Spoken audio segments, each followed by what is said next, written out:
Well, good afternoon to all of you. Well, at least afternoon here on the East Coast.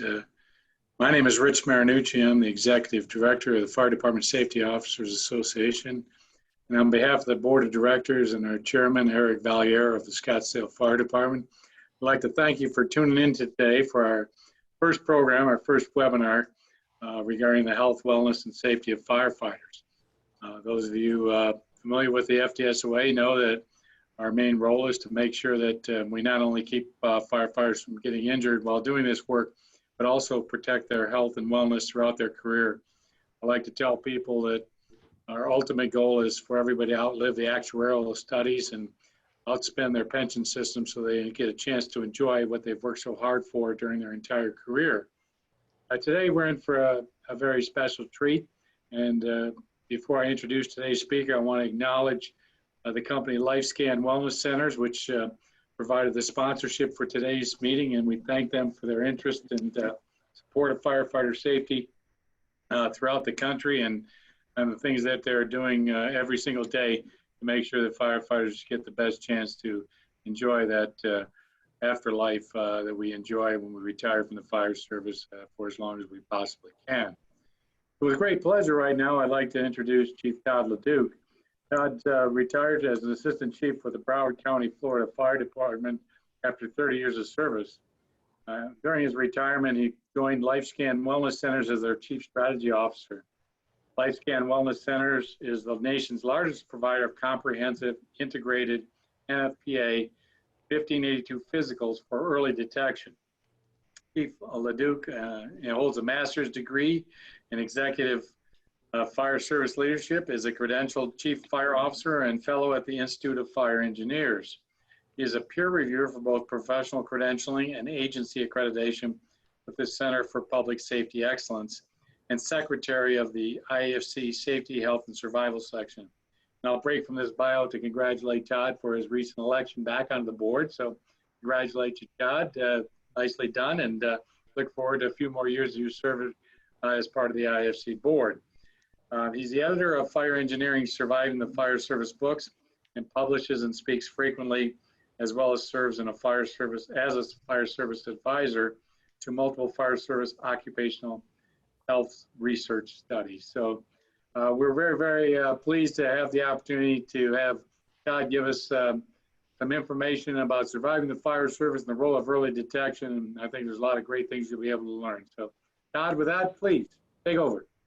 Thanks, Rich. I appreciate it for the very kind words and the introduction and all the work that you do with the Fire Department Safety Officers Association and the board in working to make our service healthier and implement some of the lessons we learn along the way for, as you said, to make sure that we all have long and healthy careers and enjoy hopefully a long and healthy retirement. So I'm honored today to join some of your members and folks from, it looks like around the country and around the world. We've actually got some international folks attending. So thank you for joining us. And what's a topic of great passion to myself, and that's surviving the fire service. And before we actually get into the presentation, I want to, just a couple of housekeeping items.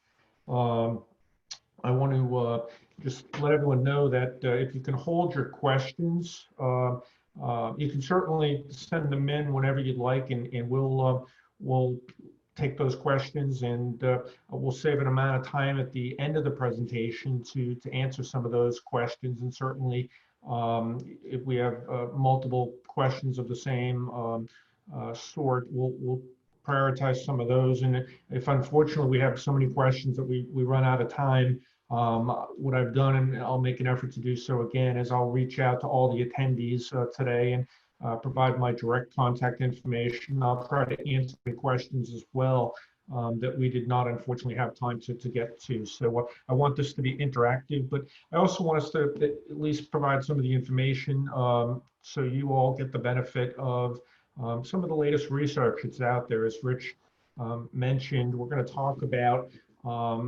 some of the research that's leading the way on what we know about how to survive the fire service. So Rich mentioned LifeScan Wellness Centers. They've been long-term partners of not only the International Association of Fire Chiefs, but the Safety, Health, and Survival section as well.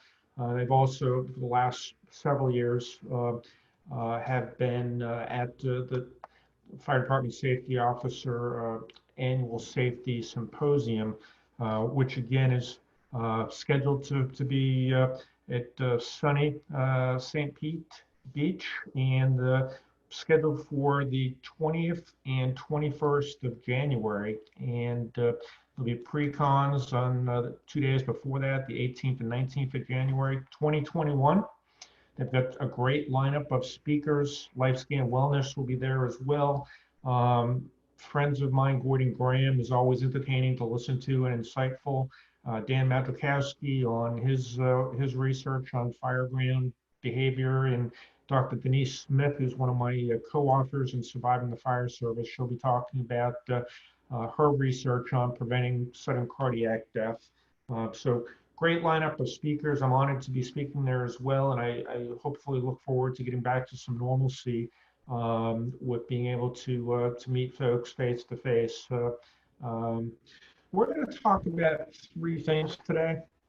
And this isn't a discussion about the pandemic, but I do want to just take a moment to remember those that we've lost from the pandemic, and certainly our first responders that have been impacted by the nature of their work and serving their communities. But we're going to talk about really the three broad areas that we continue to, in my opinion, needlessly lose members of the fire service. And when I say needlessly is there's preventable areas that we can do to reduce the risk. Obviously, early detection is one of them, but we'll also talk about some prevention and risk mitigation. But as we go through these, some of the areas that we're going to touch on are also areas that place first responders at greater risk during the time, not only of normal service, but of pandemic as well. So I just want us to be mindful of that. So the first area is we really have to tackle is cancer in the fire service. And we've all heard within the last several years a lot about the prevalence of cancer in the fire service and what we need to be thinking about and doing about cancer in the fire service. Those of you that may have saw just recently the 2019 U.S. Fire Administration data came out and showed we had one of the lowest line of duty deaths in the time that we've been recording them. So we talk about line of duty, but what we often don't talk about is capturing those areas such as cancer, where oftentimes on a death certificate it won't be noted as the person was a firefighter, or it's not an actual event that happens right at the on duty, but evolves over a period of time. So we want to just talk about the actual general population risk of cancer. And I think it's important just to set the stage. And this is from the National Cancer Institute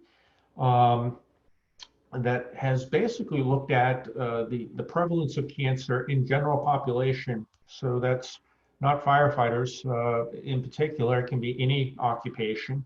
And we found approximately 40% of the American population, unfortunately, at some point during their lifetime, will be diagnosed with some type of cancer that they will end up having to address and battle. So that's a pretty large number, not quite 1 out of every 2, but it's a high prevalence. And obviously there's multiple things that contribute to that, whether that's genetics, lifestyle factors. We find often aging places us in a higher risk for certain types of cancer, obesity, sleep issues. So I just want everyone to kind of let us acknowledge that the general population, we have a large cancer issue in the United States. So then we look at firefighters and what we do and what we're exposed to in our occupation. And it should come as no surprise. On this slide here is I call it the toxic soup, but there's um, a list, probably about 10 or 12 here of different known byproducts of combustion. So we know we talk about the combustion of buildings and whatnot today versus what they were, say, 30, 40 years ago. We know there's a lot more, whether it be plastics or flame retardants or um, uh, carcinogenic developing byproducts. And many times we'll see folks looking at the gas monitoring.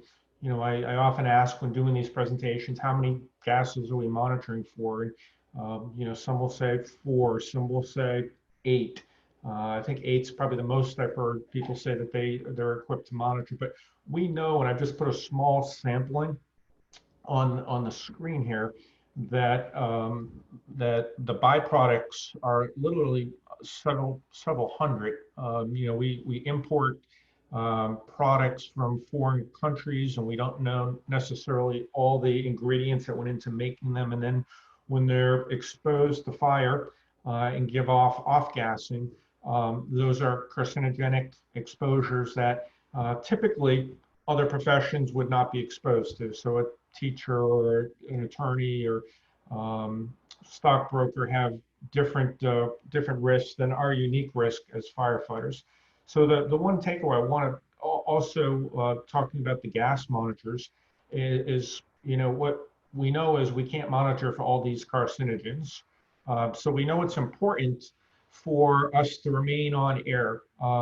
We've got some studies out there even showing engineers that are outside the actual hazard zone still have exposures from downwind toxic gas, incident commanders. So we need to be protecting ourselves at all times until we are totally free from that environment.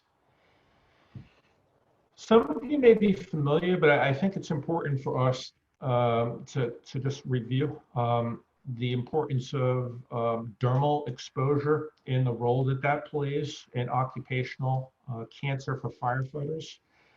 This was work done by Dr. Jeffrey Stull, and Dr. Stull and his wife are preeminent personal protective exposure gear researchers and experts in the country.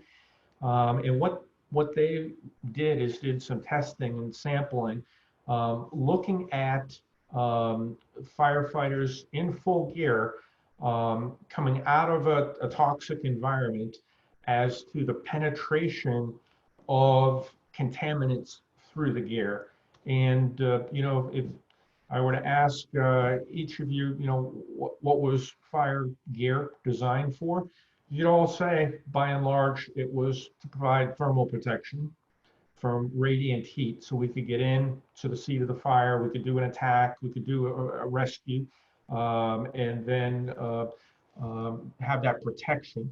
What it wasn't necessarily designed for is to provide barriers to all those carcinogens that we just talked about, those byproducts of combustion. So as you can see in these images, and the before, which was prior to going into a toxic environment, and then the after photos, which simulated again exposures through the bunker gear. In the case of the top photo, that would be through the hood. In the middle and bottom, through the gear itself. And we've got to keep in mind when we're working, we hear the term tactical athlete these days. It means we're doing a tremendous amount of heavy exertion, increasing our metabolic demand, increasing our breathing, increasing the blood pumping of the heart, but also dilating our pores. In some studies, it's been shown about a 300% increase in rates of absorption when we're in that hot environment and when we come out. So We can see from the highlighted images, that kind of greenish yellow, those are areas that our vessels are completely dilated, and we're absorbing at high rates toxins into our system that are then circulated. Obviously, couple things. When you look at what's in those areas, in the neck, you've got your carotid arteries, you've got your thyroid. In the chest and belly area, you have your aorta in abdominal organs. And in the lower extremities, you've got your reproductive organs and also your femoral arteries that run on both legs. That, again, are just a mainstream of circulating that carcinogen matter through your body. And it again unfolds. We want to talk about prevention, the importance. We're redesigning gear with barrier devices. We've seen that with particulate blocking hoods. We're working, Casey Grant and others at NFPA are working with the gear manufacturers to come up with thermal, not only thermal barriers, but particulate blocking barriers for the gear. So, but it underscores the importance of, as soon as we're out of the environment, getting out of the gear, doing a very thorough decontamination. We're not going to go into all the different types of decontamination, but suffice it to say, we need to be thinking of post-exposure almost as a hazmat situation, get all that matter off of our skin as quickly as we can. So we've all heard the shower within the hour. We really need to be doing things a lot sooner than that, and continue to do that cleaning and making sure that we are not continuing the absorption process that's really killing us. So we talked about general population cancers and the prevalence. There's been a host of different studies done on firefighter occupational cancer. They are also not only in the United States, but internationally. And probably the largest one of significance was the NIOSH study that was done in 30-some odd thousand firefighters on the East Coast in Chicago and in central country, and then on the West Coast in San Francisco. And it was a kind of a longitudinal, longer-term study, but it also had those powerful numbers of 30,000 plus. So you can see specifics, and if folks want some of these slides, I'm going to shoot everyone an email when we're done, or sometime this week, and follow up with you all. I'm happy to provide some of these. But here's the takeaway. You can see all the different elevated rates of different types of cancers that the study found. But what it also found is that overall, firefighters, because of their occupational exposure, we talked about the carcinogens, but there may be other occupational issues such as sleep. It's been shown through some work of Dr. Sarah Janke that firefighters are actually heavier in weight, overweight than general population, and that may contribute some lifestyle factors, but overall are 9% higher of developing cancer than general population. So think about that. If we say 40% of the general population, we know there's a 9% higher risk of firefighters from the NIOSH findings. And what they've also found from the NIOSH study was that firefighters have a 14% higher mortality, a chance of dying from their cancer. So it seems to be they're more aggressive cancers, or they have underlying other conditions that may put them at higher risk. So obviously more study. I think it's important to thank our research community. Rich mentioned in our book from Fire Engineering, Surviving the Fire Service, I've got about a dozen co-authors that are the leading researchers in the country. And they've done more work in the last 10 years on firefighter occupational health than has been done in the previous 2 centuries. So we're learning a lot of information, things we didn't know, what we didn't know. Some of it's evolving science, but we know that firefighters are at higher risk of cancer, and that anyone that's on here, and I think most of the folks I saw that had registered our firefighters, if we've spent any time in the service, that shouldn't come as a surprise to us. I mean, we're talking more about it now than we ever have, but intuitively, it makes sense based on the environments we operate in. So that's kind of been a Debbie Downer for everyone in terms of the risk. But here's some good news. If you look at 5-year survival rates for cancers in the United States, look at how they've increased just from the 70s to the mid 2013. They've had almost a 20% increase in survival. And we're going to talk about why that is. So in the fire service, we know we're benefiting from awareness, education, prevention. 5 years ago, we would have never been doing decontamination on fire scenes in many instances. Oftentimes we weren't on air religiously. We weren't using wipes to wipe our skins down. We didn't have particulate blocking hoods, but we've also seen advances in some of the screenings and treatment for cancers in particular. So a combination of those factors have given us hope that we're seeing better survival from cancers. And we're going to talk about that more shortly. Again, this is just to reiterate, if anyone hasn't seen, there's an excellent video online. You can find it on YouTube. It was done between Palm Beach County Fire Rescue and University of Miami, Sylvester Cancer Center.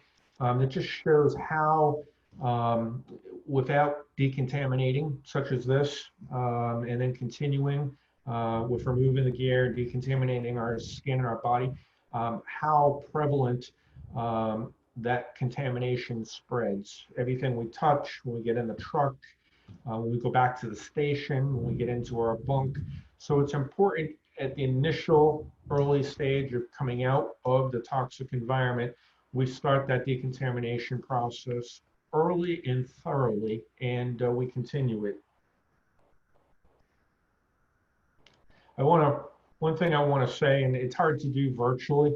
If we had a virtual raise your hand, and I don't know if we have that, but one thing I do when we do this presentation in live audiences and we're all together, is as we talk about each of these, we're going to talk about cardiac next, and then we're going to talk a little bit about behavioral health. But I ask each member of it's in the audience, I guess, if they know a firefighter, in this case, that we've lost from cancer or that has battled cancer or is battling cancer, please stand.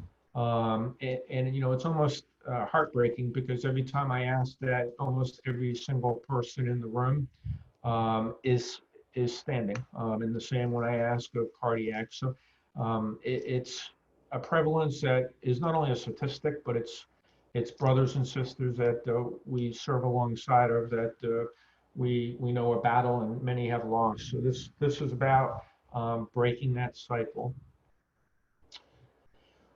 In the topic of this presentation was the role of early detection, and we touched on prevention and risk mitigation, but we also noted that we see that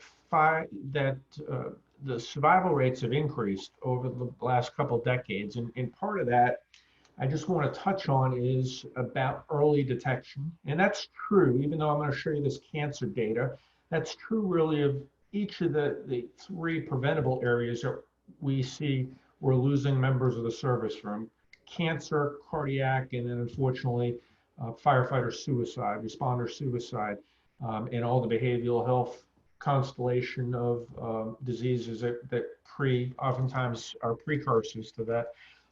There's detection and early detection tools for each of those. So this is just a look at 5-year survival based on when your cancer was diagnosed. One thing I want to just touch on, because it's always, I always get asked by someone. So we talked about the general population and 40% having some battle with cancer at some point.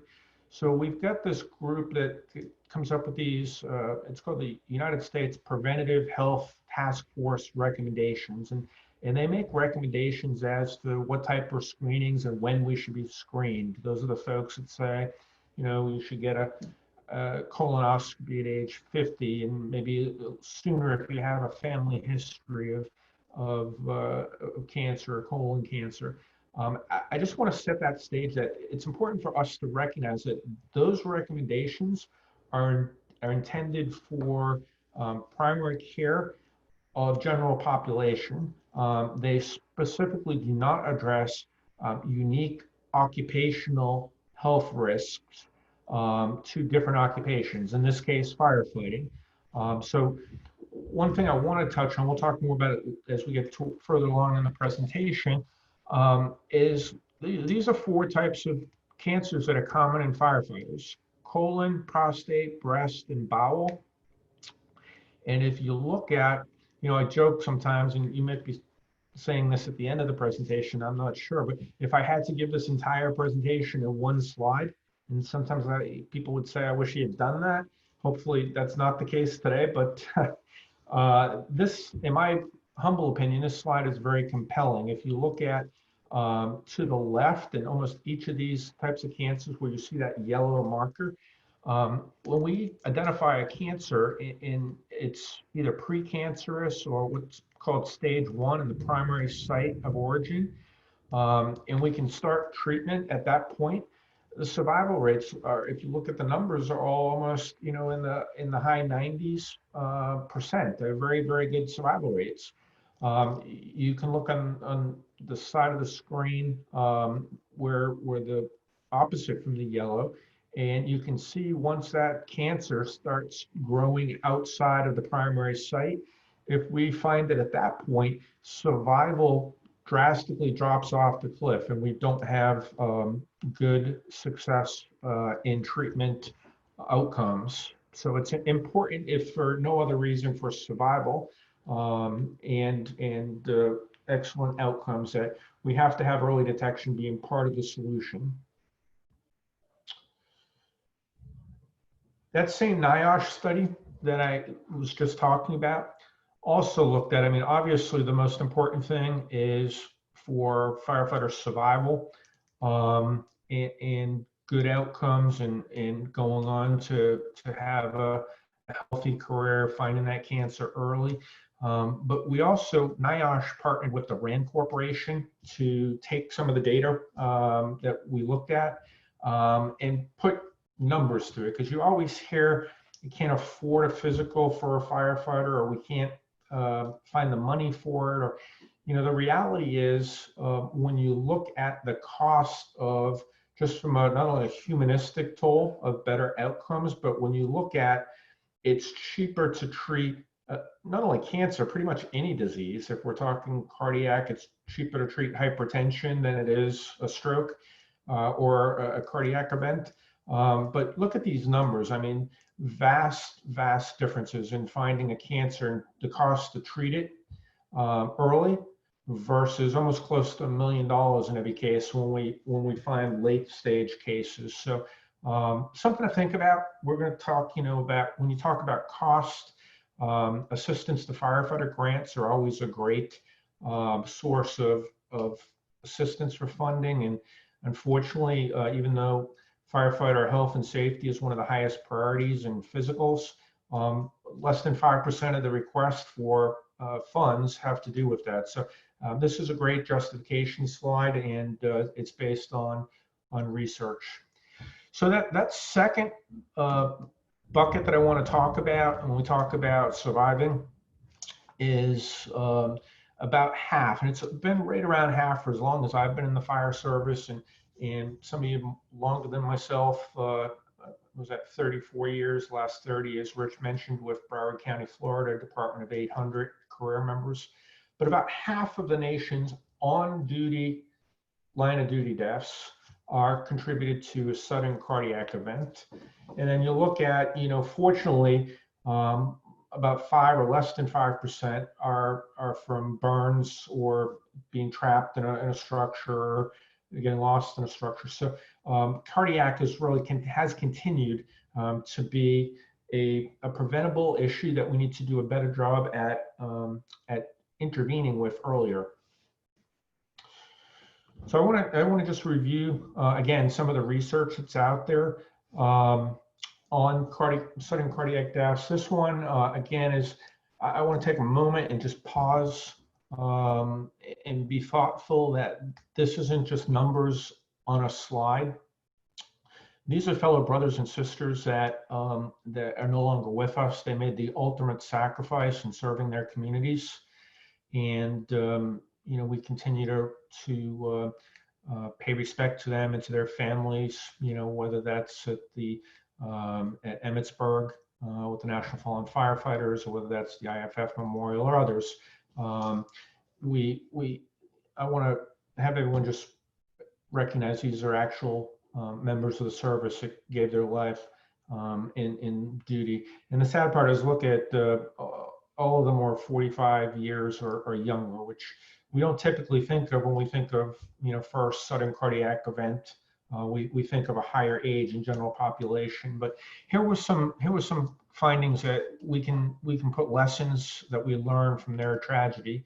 When NIOSH went in and did the after action review, which also includes looking at their medical records and what the findings were, a significant number were hypertensive and had poorly controlled hypertension. And what we found in this study was that was in and of itself a 12 times higher risk factor for a sudden cardiac event. So again, not to minimize other professions, but being hypertensive as another profession versus being poorly controlled and high blood pressure as a firefighter have drastically different consequences. A heavy heart, so having an enlarged, in particular, left ventricle or septum of the heart, the workhorse or the pumping machine of the heart, was common. I believe the numbers, Dr. Denise Smith has published these, are close to 80% of the fatalities had this enlarged left heart. And that was a 5-fold increased risk of sudden cardiac disease. 63% of the members of the service that were part of the study that had a fatal cardiac event were obese. So even among non-cardiac deaths, obesity is still a significant predictor of line of duty deaths. So we know there's some research out there. The FLAME study is one. The work by Dr. Sarah Jenke and her group at the National Research Development Institute know that firefighters have stress, there's shift schedules, there's sleep interruptions, high rates of alcohol use in the fire service, and all of those combined without addressing them and proactively implementing physical fitness strategies put us at higher weight than general population controls, and also set us up for just a bad combination of events on the fire ground. These are some of the numbers. I'm not going to go into them in detail. It's, again, the findings of what percentage on autopsy had that enlarged heart. You can see just in some of these smaller studies, 76%, almost 60%, 70%. In younger firefighters, these are, you know, younger in their 40s or less firefighters. And in particular, that enlarged heart has been shown to be an independent predictor of cardiac death on the fire ground when we're doing stressful activities such as firefighting, whether that's ventilation, search and rescue, fire attack. And I put this in there because there's some evolving science that Dr. Denise Smith is working on with FEMA funding on medical screenings. And that's basically the work that she's done in showing these structural changes have a higher prevalence of cardiac events. So she's in the process of making some recommendations for enhanced screening of firefighters to identify these early and be able to implement strategies to reduce the risk. One of those is cardiac echo. You can see a picture here. Non-invasive, it's no radiation, and able to get very, very clear and accurate imaging. So her report is out there, National Fallen Firefighter. She's got a study currently underway that is also looking at some additional imaging. And again, I think the other important thing to point out is those typical recommendations that many people refer to that are out there with the U.S. Preventative Health Task Force for screenings. Those revolve around general population, not unique specific occupational risks. So we know from the research firefighters have unique cardiac risk. That's myself.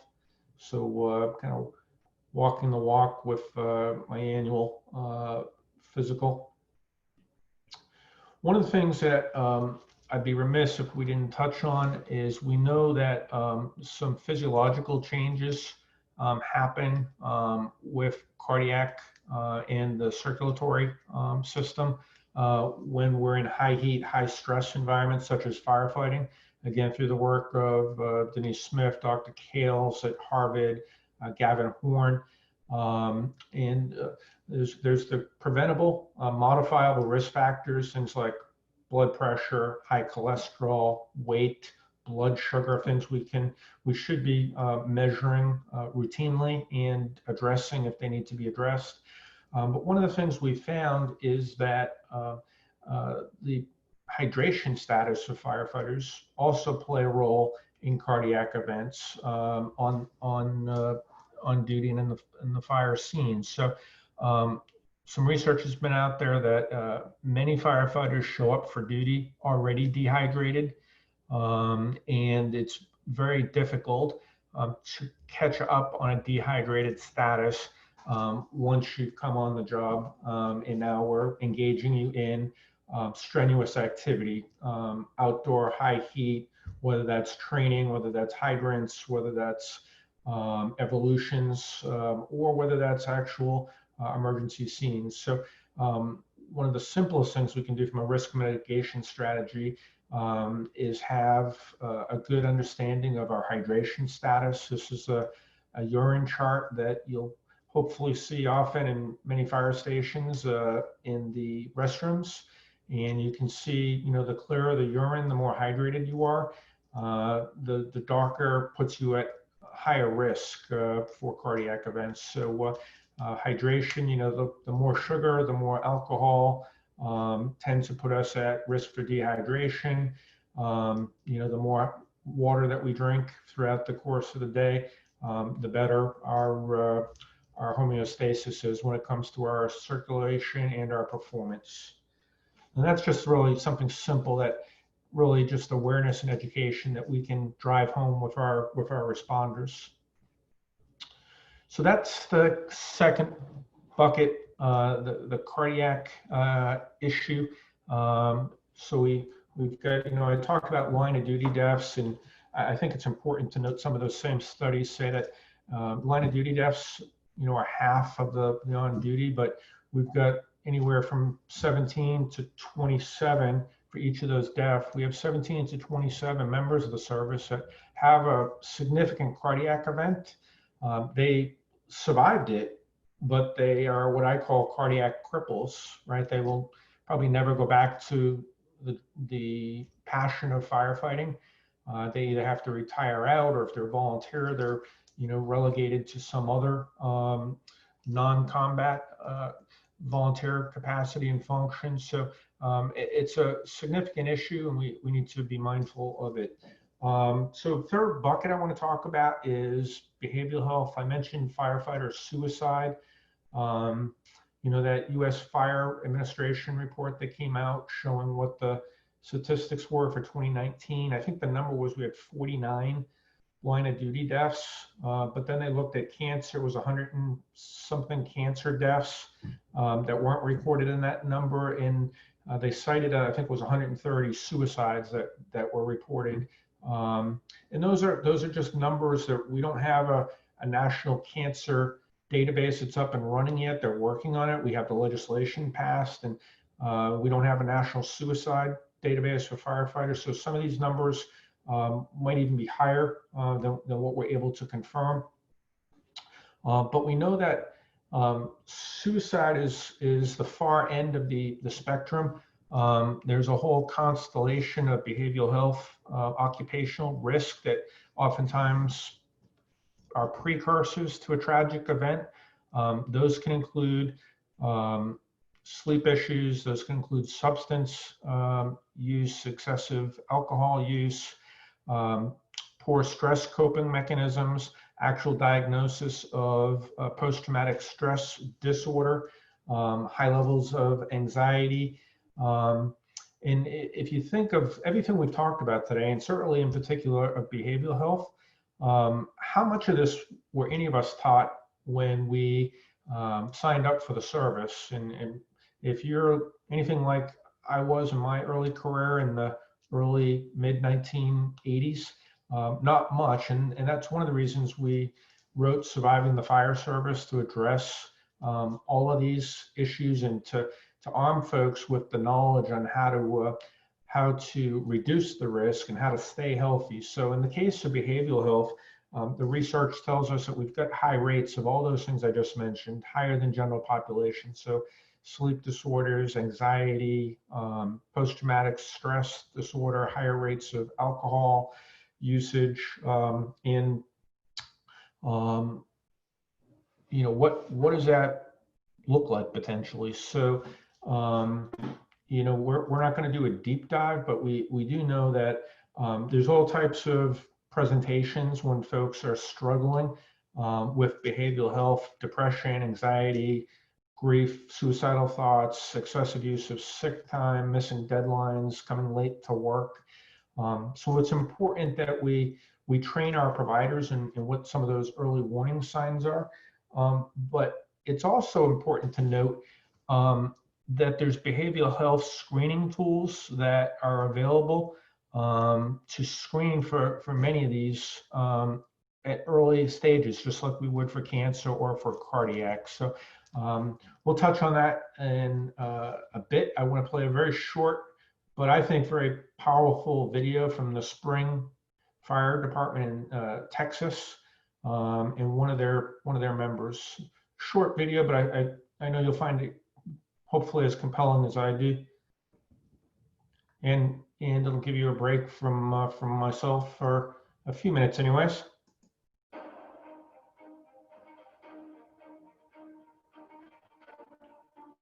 Spring Fire Department is one of the largest combination fire departments in the state of Texas. We have volunteers, part-time firefighters, and full-time firefighters. We protect about 152,000 people in just a little over 61 square miles.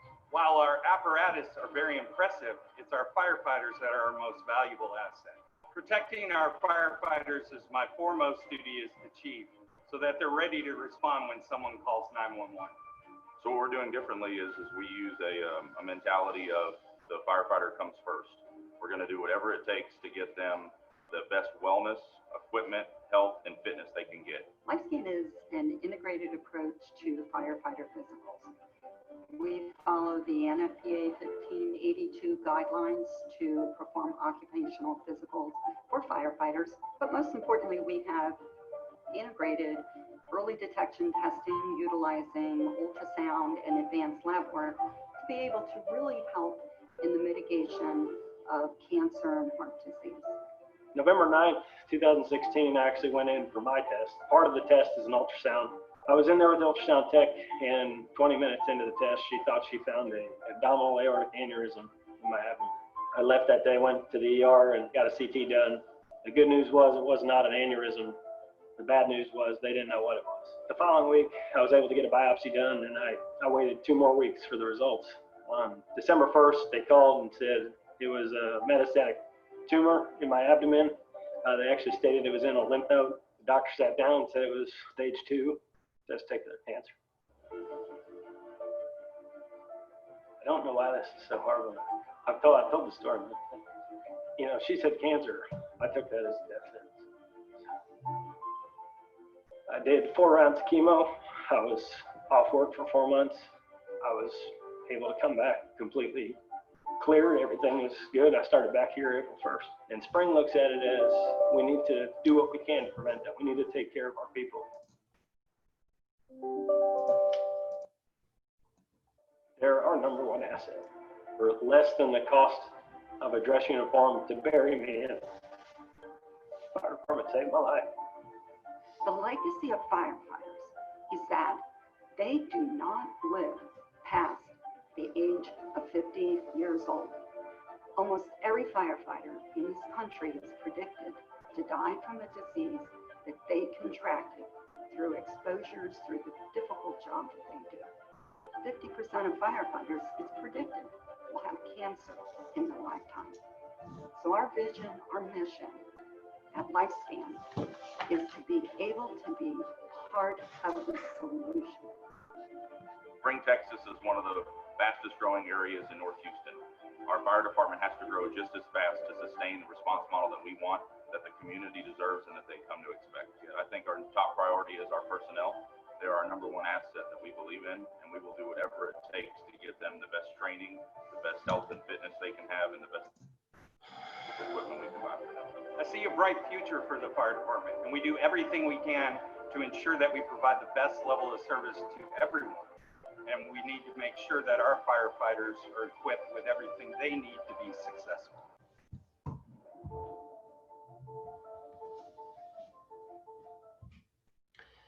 That I hope you found that as compelling as I do.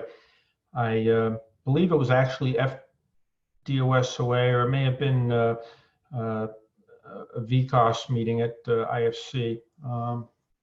Symposium of the Sun. I'm not quite sure, but actually Matt Corsa, who was in that video, was actually in one of my presentations unbeknownst to me, and raised his hand and told that story personally, and there was not a dry eye in the room. And you know, for the chiefs and administrators and leaders that are all on this webinar, you know, the part that really hit home, at least to me, was when he said, you know, for the cost of the dress uniform that it would have cost to bury me in, you know, the department saved my life through early detection. And you know, here's a number of additional same Matt Corso type stories from around the country that LifeScan has had a tremendous history. One of them on here being our state of Florida fire marshal, who's a cancer survivor based on early detection. And it's something that early detection is a critical component in each of these 3 areas. So we're going to talk about the annual physical itself, but most all of you are familiar with the NFPA 1582 exam, which is a baseline consensus standard that looks at firefighter occupational health. As I mentioned, there's a significant amount of research that has been done, is being done, and is evolving. We talked a little bit about Dr. Denise Smith's work on cardiac echo for left ventricular hypertrophy.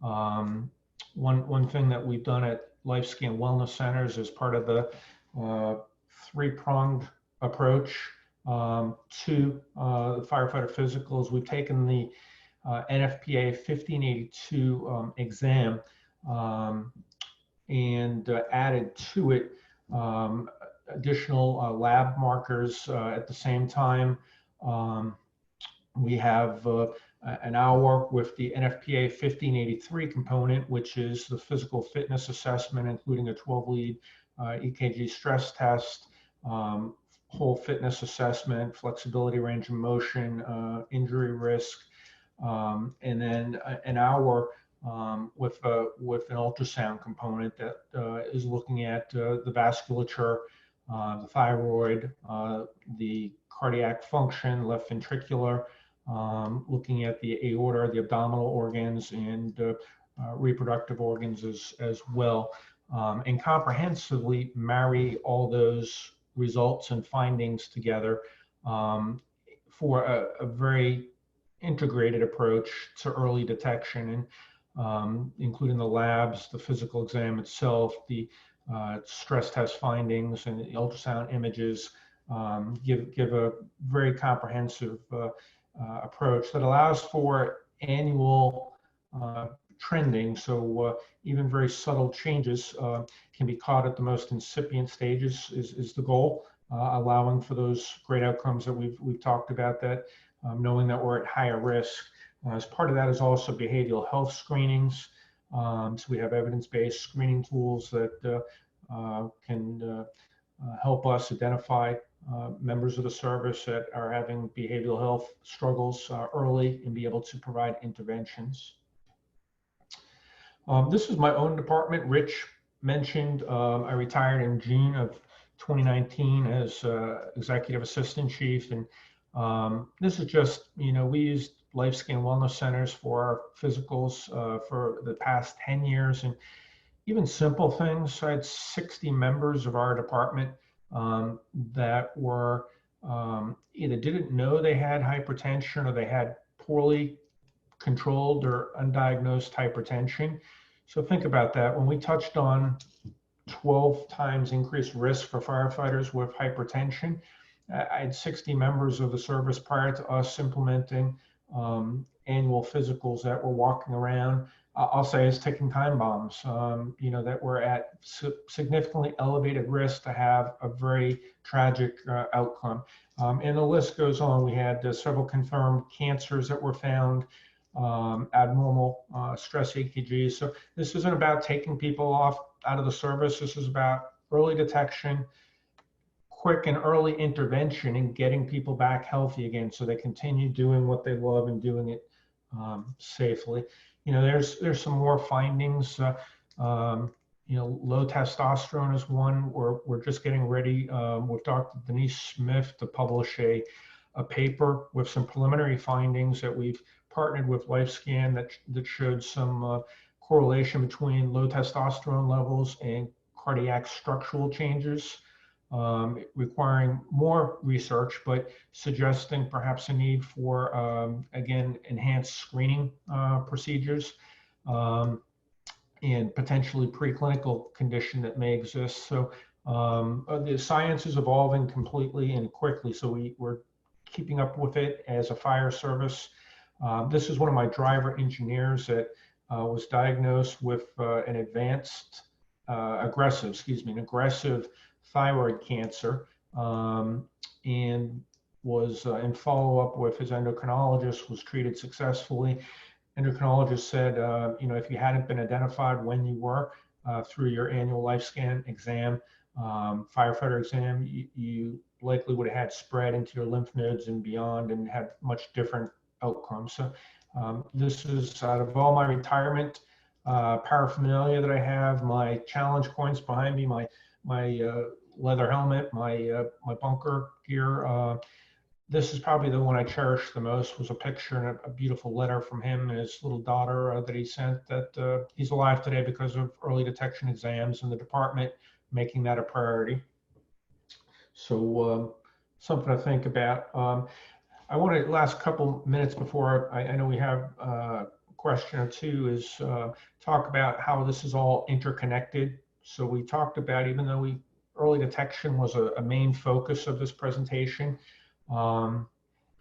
we also know that exercise, if there was a magic pill out there that firefighters needed to take, it would be exercise. Our job is strenuous. It's been compared to professional athletes. You talked about tactical athletes. We know that exercise wards off a lot of the things we talked about: weight gain, better sleep performance, better cardiovascular health, lower risk of cancer, better behavioral health. So exercise needs to be a part of your routine, regardless of where you're at today with it. We need to start, even if that's taking the first step. We also need to look at some holistic approach. And one of the things that Dr. Stefanos Kills is doing is looking at implementing the Mediterranean diet and what that all surrounds itself with in fire departments. He's actually done some studies in departments where half the department followed a Mediterranean diet, half did what they normally do, which was typically a non-healthy approach to their wellness, and the results were dramatically improved in the group that followed the healthier Mediterranean way. Lower blood pressure, lower weight, lower sugars, lower cholesterol, and ultimately lower risk. So these are some things, and again, these will be available if anyone wants them. Substitute water instead of energy drinks and sugars. Try to focus on fish, seafood, lean white meats, a lot more fruits and vegetables, nuts, whole grains, extra virgin olive oil. Try to get that exercise, 150 of moderate intensity or 75 minutes a week of high intensity. Try to, as much as we can, have good sleep hygiene. How do we do that to get that 7 to 8 hours? Naps if that works.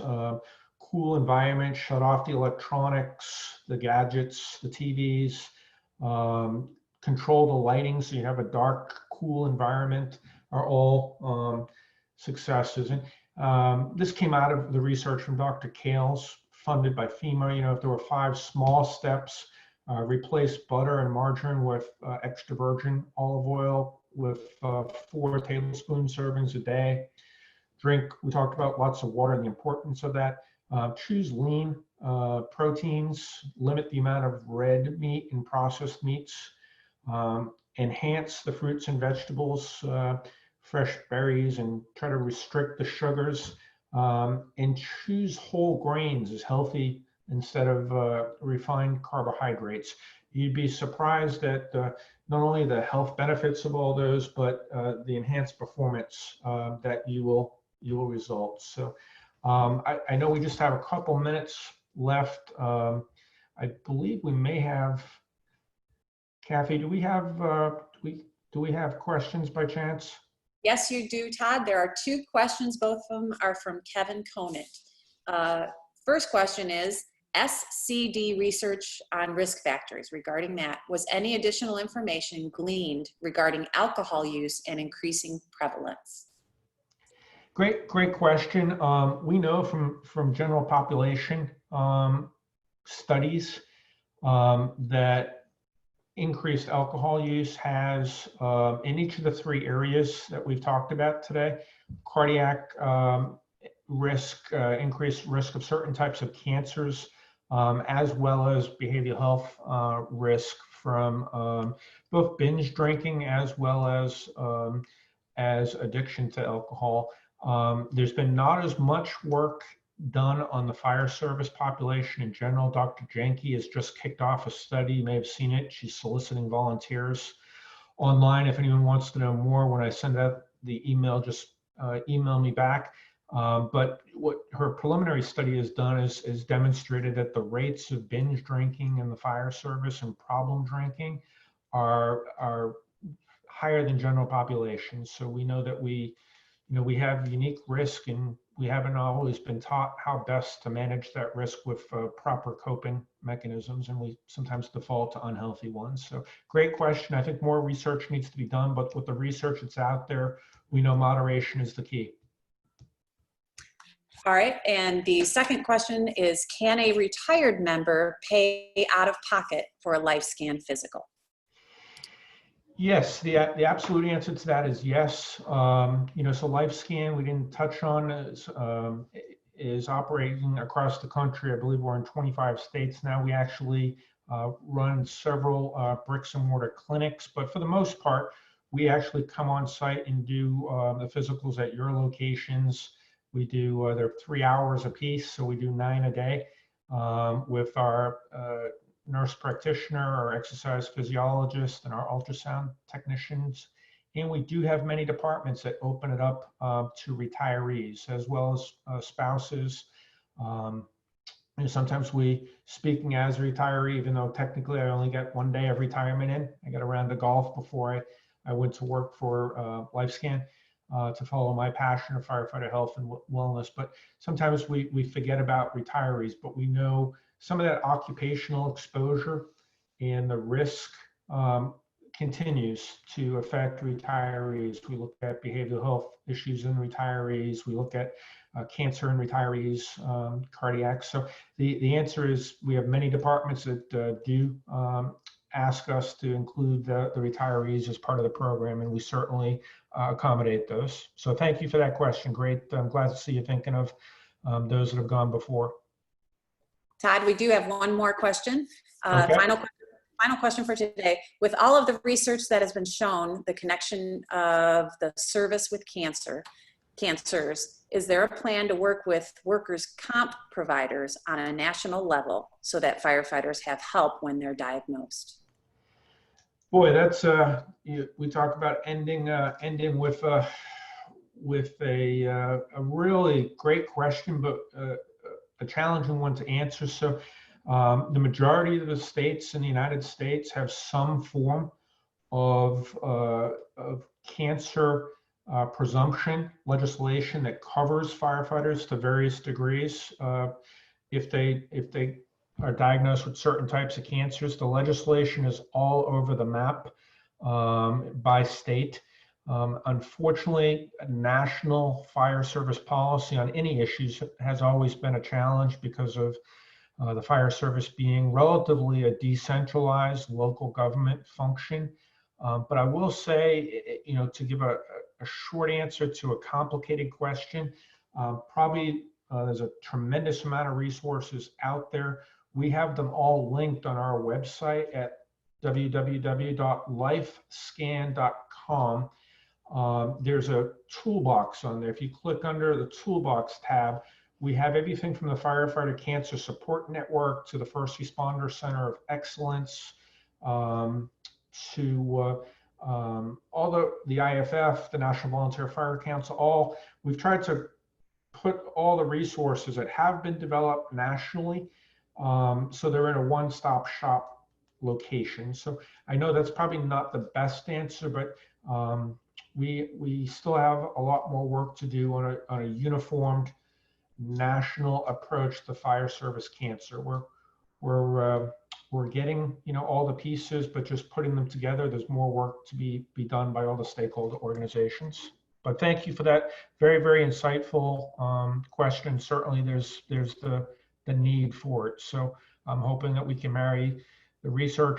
continue to marry the researchers up with the U.S. Fire Administration, with the stakeholder groups that represent the American Fire Service today, and continue to make strides to combat, which is otherwise, in my opinion, just tragic, the needless preventable losses that we continue to see.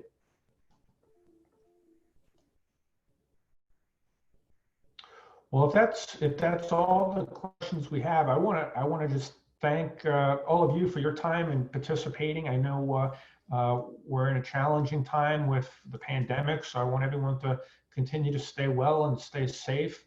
I know we only had a short amount of time with you. Again, I want to thank the Fire Department Safety Officers Association for their leadership with this, and LifeScan Wellness Centers for helping support it.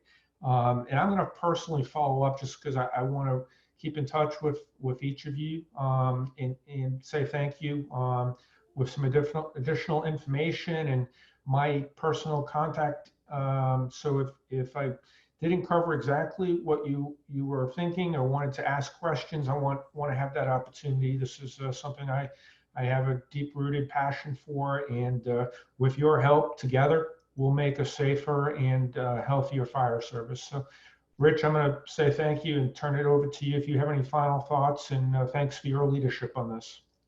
Thank you, Todd. I appreciate it. There's no question you're one of the leading experts in this field in the fire service, so we certainly appreciate you giving us a little bit of your time and sharing some great information.